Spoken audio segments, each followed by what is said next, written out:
بص النهارده انا مش هتكلم على فنيات او تشكيل او مين ابتدى ومين كان المفروض يبتدي والكلام ده كله، لان هما الفرقتين ابتدوا بتشكيل كل واحد فيهم ابتدى بطريقه اللي الصح اللي تناسبه، وفي نفس الوقت بادئ باللعيب احسن ما عنده.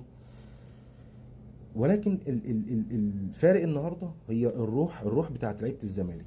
الفعل الزمالك نزل فعل النهارده، المصري كان رد فعل، عشان كده المصري انهار قدام الزمالك بالنتيجه ديت. لكن روح اللعيبه بتاعت الزمالك النهارده، انت عندك اللعيبه نازله عايزه تكسب، انت شايف من الاداء مع الوقت وانت ماشي في جماعيه، وفي نفس الوقت لعيبه الزمالك عايزه تكسب. يعتبر دغموم وكريم العراقي وصلاح محسن دول كانوا احسن لعيبه في المصري، ودي الجبهه الكريم العراقي ودغموم، دي الجبهه اللي كان عليها الشغل كله من المصري، بس بنتايج كان عالمي النهارده، قدر يعني قدر على فترات طويله انه يوقف الجبهه دي. النهارده انا هتكلم على افراد بس، مش هتكلم على تكتيك والكلام ده. عبد الله السعيد ماتش يعني يعتبر ماتش من ماتشاته كويسه.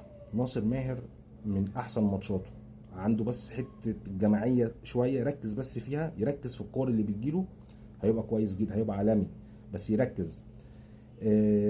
طبعا الفينا ده يعني ده راجل عالمي، عامل زي الضفدع اللي بينط، بياخد الكرة وينط بيها. ده المفروض محمود الخطيب يأجل موضوع اعتذاره عن الرئاسة ده لغاية ما نشوف صرفة هيجيبوا الأهلي ازاي يعني. عندك عودات دباغ كان كويس جدا. دونجا واحدة من أحسن ماتشاته، يعني دي واحد من أحسن ماتشات دونجا. محمد اسماعيل بداية كويسة جدا. عمر جابر ماتش كويس النهارده. عندك حسام عبد المجيد برضو كان ماتش يعني يعتبر كويس.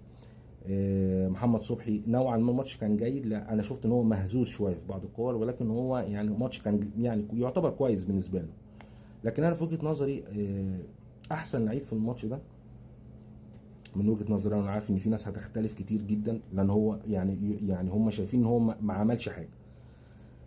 ادم كايد، لان ادم كايد بيدي سروهات او بيدي باصات بين المدافعين محدش بيعملها.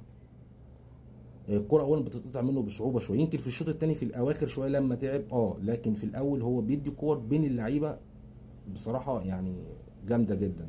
هو عيبه بس الوحيد ان هو مش جريء شويه على الجون، لو عنده الحته دي هيبقى لعيب في حته تانية يعني.